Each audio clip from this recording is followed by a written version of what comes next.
Hello everyone, કેમ છો બધા? દોસ્તો, હું વિમલ ભટ્ટી આપ સર્વેનું ફરી પાછું એકવાર હાર્દિક સ્વાગત કરું છું. સામાન્ય વિજ્ઞાનના આપણા પ્રવાહને આગળ વધારીએ. નવા સિલેબસ મુજબ આપણે જે પ્રિપેરેશન જે તૈયારી કરી રહ્યા છીએ એ જ તૈયારીના દોરને આગળ વધારવા જઈ રહ્યા છીએ. આજનો આપણો આ ટોપિક છે રુધિરાભિસરણ તંત્ર. દોસ્તો, બહુ સુપર ટોપિક છે, મજેદાર ટોપિક છે અને ભૂતકાળની ઘણી પરીક્ષાઓની અંદર આ ટોપિકમાંથી પ્રશ્નો જે છે પૂછવામાં આવેલા છે. ડન. તો બીજી કોઈ ચર્ચાઓ ન કરતા સીધા મુદ્દા પર જઈએ છીએ. હું હેડિંગ આપી અને ટોપિકની શરૂઆત કરવા જઈ રહ્યો છું. નામ રહેશે એનું રુધિરાભિસરણ તંત્ર. રુધિરાભિસરણ તંત્ર. It is called blood circulation system. Clear? ચાલો, તો સાહેબ આપણે રુધિરાભિસરણ તંત્ર વિશે વાત કરવી છે. ક્લિયર છે? રુધિરાભિસરણ તંત્રની વાત કરી છે. શરીરમાં રુધિર કેવી રીતે મૂવમેન્ટ કરે છે, ફરે છે, એની વાત કરવી છે. સાહેબ, જો મારે આ વાત કરવી હોય ને, ક્લિયર છે, તો મારે સૌથી પહેલા આ રુધિર શરીરમાં ફરે છે કેવી રીતે એની શોધ કોણે કરી એ મને ખ્યાલ હોવો જોઈએ. અને અહીંયા જવાબ નીકળે છે વિલિયમ હાર્વે નામનો વ્યક્તિ. ક્લિયર છે? તો અહીંયા હું રુધિરાભિસરણ તંત્રની જ્યારે વાત કરું છું તો અહીંયા એનો જવાબ નીકળે છે કે આ તંત્રની શોધ, રુધિરાભિસરણ તંત્રની શોધ જે છે એ કરે છે વિલિયમ હાર્વે નામનો વ્યક્તિ. William Harvey. ચલો અહીં લખી નાખીએ વિલિયમ હાર્વે. ડન છે. હવે બીજું સાહેબ, જો હું વિલિયમ હાર્વે લખી રહ્યો છું, મારે તમને ભણાવવું છે રુધિરાભિસરણ તંત્ર. તો સૌથી પહેલા રુધિર એટલે શું એના વિશે મારે તમને માહિતી આપવી પડશે. ધેન આફ્ટર એના તંત્ર વિશે હું તમને માહિતી આપી શકીશ. તો સૌથી પહેલા આપણે રુધિર એટલે શું એ ઇન ડિટેલ પરફેક્શન થી ભણવા જઈ રહ્યા છીએ. ક્લિયર છે? તો હું સૌથી પહેલો મુદ્દો અહીંયા લાલ અક્ષરથી સાહેબ રુધિર ભણવા જઈ રહ્યા છીએ. તો લાલ અક્ષરથી હું અહીં લખવા જઈ રહ્યો છું રુધિર. રુધિર એટલે કે બ્લડ. રુધિર એટલે કે બ્લડ આપણે ભણવા જઈ રહ્યા છીએ. ક્લિયર છે? ડન. દોસ્તો, જો હું રુધિર લખી રહ્યો છું તો પહેલો જ ક્વેશ્ચન અહીંયાથી ઊભો થાય કે રુધિર જે છે ને એ મુખ્યત્વે બે વસ્તુઓથી બનેલું હોય. યાદ રાખજો, રુધિર જે છે એ મુખ્યત્વે બે વસ્તુઓથી બનેલું હોય છે. નંબર 1 જેને બોલીએ છીએ આપણે રુધિર રસ. નંબર 1 જેને બોલીશું રુધિર રસ. અને નંબર 2 જેને બોલવામાં આવશે રુધિર કોષ. નંબર 1 રુધિર રસ અને નંબર 2 રુધિર કોષ. આ મુખ્યત્વે બે વસ્તુઓથી સાહેબ રુધિર બનેલું હોય. આ બે વસ્તુઓની અંદર જે છે એ રુધિર રસ ક્યો જો સાહેબ તો એ વધારે હોય. વધારે એટલે કેટલું? તો કે 55%. રુધિર રસ જે છે એ વધારે એટલે કેટલું? તો કે 55%. રુધિર કોષ જે છે એ ઓછું હોય. ઓછા એટલે કેટલા? તો કે 45%. યાદ રાખજો, રુધિર રસ 55%, રુધિર કોષ 45%. આ પ્રકારે આપણને જોવા મળે છે. જ્યારે રુધિર રસ જે છે એનું પ્રમાણ, એના પ્રમાણની અંદર સાહેબ 90% જેટલું, આની અંદર 90% જેવું જે છે એ આપણને પાણી જોવા મળે છે.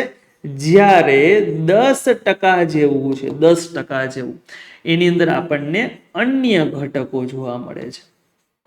અન્ય ઘટક જોવા મળે છે. સાહેબ, આ અન્ય ઘટકોની અંદર પણ જો જોવા જઈએ ને તો 6 થી 7% જેવું આની અંદર પાણી હોય છે.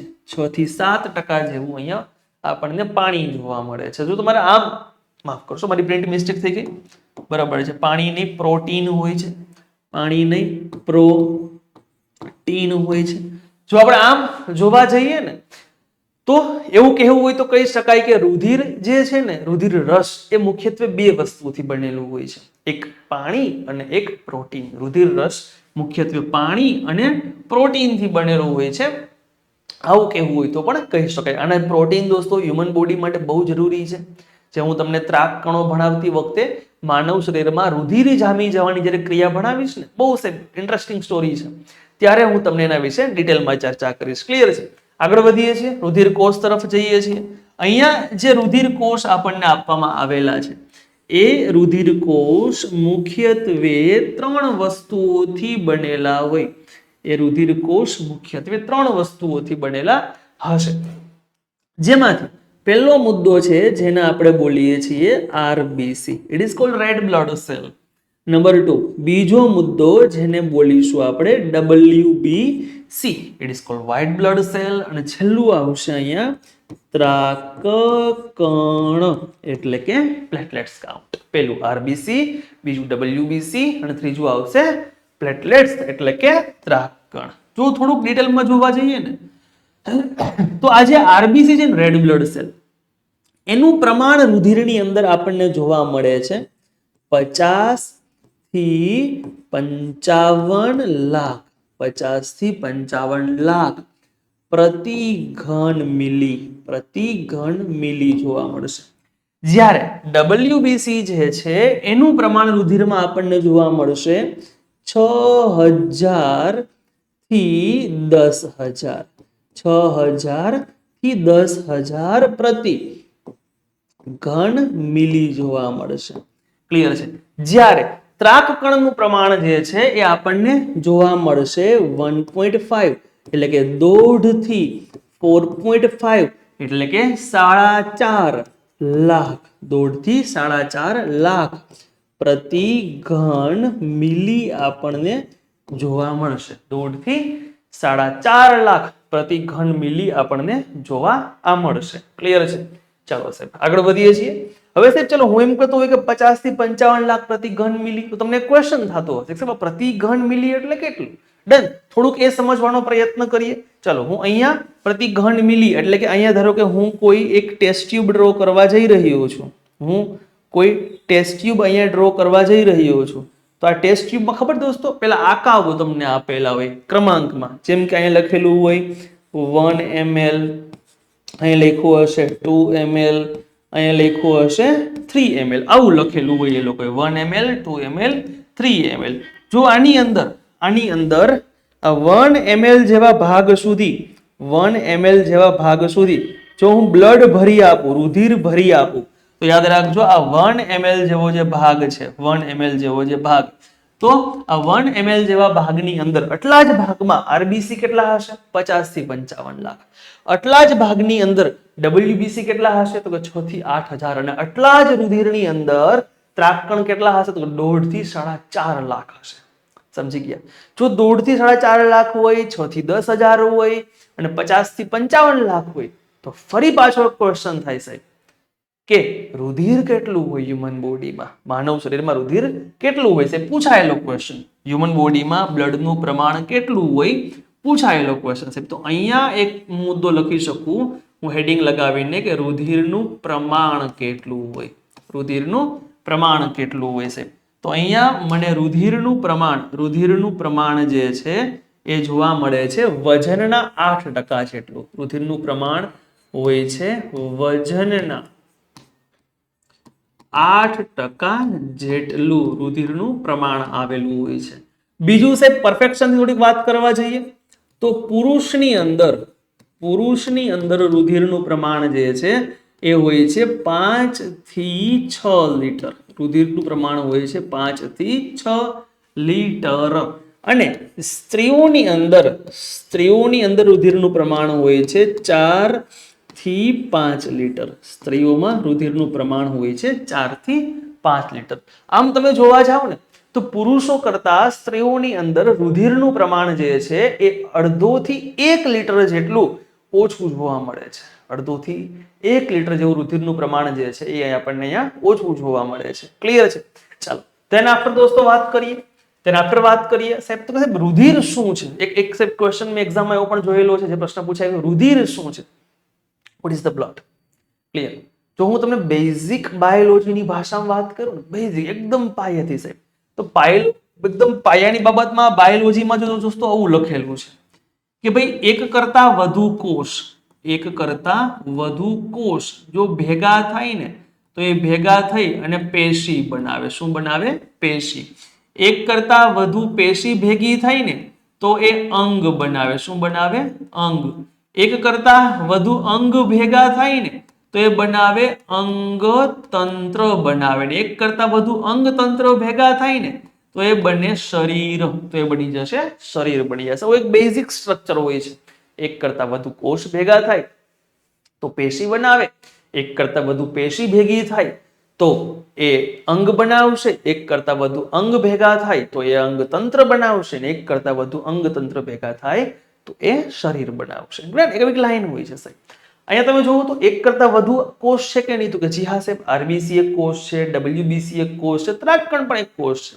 તો અહીંયા એક કરતા વધુ કોષ આમ પણ રહેલા છે અને અંદર પણ એક કરતા વધુ કોષ, જો 50 થી 55 લાખ, 10,000, 1.5 થી 4.5 લાખ સાહેબ, તો આમ પણ એક કરતા વધુ કોષ છે.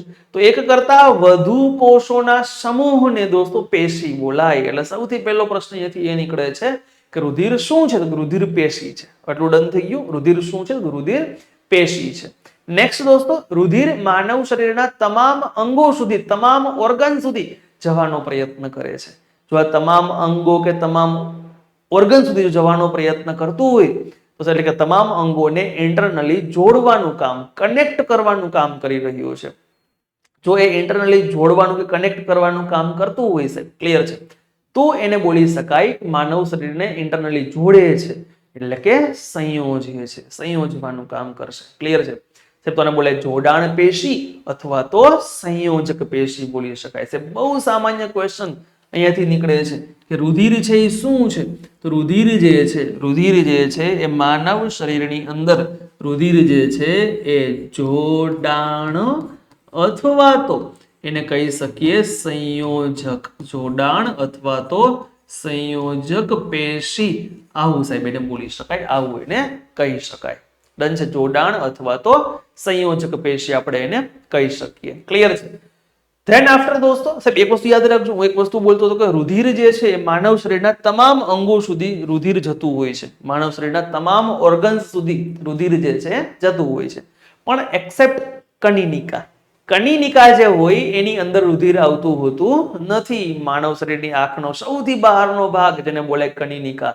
અહીંયાથી એક કેપિલરી ક્વેશ્ચન નીકળે કે માનવ શરીરના માનવ આંખનું દાન કરતી વખતે આંખના કયા ભાગનું દાન કરવામાં આવે? તો આન્સર રહેશે કનિનિકા, એટલે કે કોર્નિયાનું દાન કરવામાં આવે. ડન છે? આન્સર રહેશે કનિનિકા, એટલે કે કોર્નિયા જે છે એનું દાન કરવામાં આવે છે. કનિનિકામાં ઓક્સિજન આવતો નથી, બ્લડ દ્વારા ઓક્સિજન પહોંચતો નથી. કનિનિકા પોતે એક્ટિવ રહેવા માટે શું કરતી હશે? તો બહાર હવામાં રહેલા ઓક્સિજનનો ઉપયોગ કરી અને પોતે એક્ટિવ રહી લેશે. માનવ શરીરમાં આંખનું જ્યારે દાન કરીએ છીએ ત્યારે આંખનું દાન 6 કલાકની અંદર થઈ જવું જરૂરી છે, કારણ કે 6 કલાક સુધી મૃત્યુ પર્યંત આંખ જે છે એ એક્ટિવ હોય છે, એવું સાહેબ મેડિકલ સાયન્સ કહે છે. ડન છે? ચાલો સાહેબ, હું બ્લડ ભણાવી રહ્યો છું. બ્લડ તો લિક્વિડ ફોર્મમાં છે અને આપણે તો આગળ પાચન તંત્ર ભણતી વખતે એવું ભણ્યા હતા સાહેબ. મેં તમને પાચન તંત્રમાં એક લોટ કનેક્ટ કરી અને પીએચ માપક્રમ નામનો ટોપિક ભણાવ્યો હતો કેમિસ્ટ્રીનો, જે નવા પીએસઆઈ અને કોન્સ્ટેબલના સિલેબસ અનુસાર એસિડ બેઝ અને ક્ષાર નામનો ટોપિકની અંદર આપવામાં આવેલું છે, જે આપણે ઓલરેડી ભણી ચૂક્યા છીએ. ક્લિયર છે? તો અહીંયા સાહેબ જો અહીંયા મેં એવી વાત કરી હતી કે જો કોઈ પણ લિક્વિડ હોય, કોઈ પણ પ્રવાહી હોય, તો એ પ્રવાહીની અંદર જે છે એ તમે પીએચ માપક્રમથી પીએચ માપી શકો છો સાહેબ. જો એ 0 થી 7 વચ્ચે હોય તો એસિડ હશે, 7 થી 14 વચ્ચે હોય તો એ બેઝ હશે, અને પ્રોપર 7 હશે તો એ તટસ્થ હશે, ન્યુટ્રલ હશે. ડન? હવે સાહેબ પીએચ મીટર લઈ અને હું રુધિરમાં એટલે કે બ્લડમાં બોળું છું, તો બ્લડની અંદર રુધિર જે છે એની પીએચ નું વેલ્યુ, પીએચ નું મૂલ્ય જે છે એ મને જોવા મળે છે 7.4, 7.4 મને પીએચ ની વેલ્યુ મળી આવે છે. જો 7.4 પીએચ ની વેલ્યુ મને મળતી હોય ને દોસ્તો, ક્લિયર છે, તો યાદ રાખજો, તો આ 7 થી વધ્યું એટલે કે આને બોલાય બેઝ. શું છે? આને બોલવામાં આવશે base. This is called base. એટલે આને બોલવામાં આવશે બેઝ, આને બોલવામાં આવશે બેઝ બોલાશે. સાહેબ લાસ્ટ તલાટીની પરીક્ષામાં પ્રશ્ન પૂછવાનો હતો કે નીચે આપેલા ઉદાહરણો પૈકી કયો ઉદાહરણો એન્ટાસિડના છે? જો એ સંધિ છૂટી પાડવાની છે. એન્ટાસિડ, તો કે એન્ટી એસિડ, એન્ટી એટલે વિરોધી, એસિડ નું વિરોધી શું થાય? તો કે બેઝ થાય. શું થશે? બેઝ થશે. તો સાહેબ બ્લડ જે છે is one type of base. એમાં બ્લડ નું એક ઓપ્શન આપેલું હતું બ્લડ, રુધિર. તો એ આન્સર જે છે શું નીકળશે? બ્લડ એટલે કે રુધિર નીકળશે. સમજો દોસ્તો? બ્લડ એટલે કે રુધિર જે છે અહીંયા એનો જવાબ જે છે એ નીકળશે. તો દોસ્તો આ થઈ રુધિર વિશેની બેઝિક માહિતીઓ. આ થઈ રુધિર શું છે એના વિશેની બેઝિક માહિતીઓ. હજી જ આપણે આ માહિતીઓમાં આગળ વધવા જઈ રહ્યા છીએ. પહેલા ભણીશું આરબીસી, પછી ભણીશું ડબલ્યુબીસી, ત્યાર આપણે ભણીશું ત્રાકકણ એટલે કે પ્લેટલેટ્સ કાઉન્ટ. અને ભણી અને પછી સાહેબ જે છે આપણે આગળ વધશું શેની અંદર? તો કે સાહેબ રુધિરાભિસરણ તંત્ર ભણવા તરફ. દોસ્તો મળીએ છીએ નેક્સ્ટ લેક્ચરમાં. આશા રાખું તમને આ નાનકડો સ્વીટ એન્ડ શોર્ટ લેક્ચર જે છે એ ગમ્યો હશે. Thank you so much. જય હિન્દ.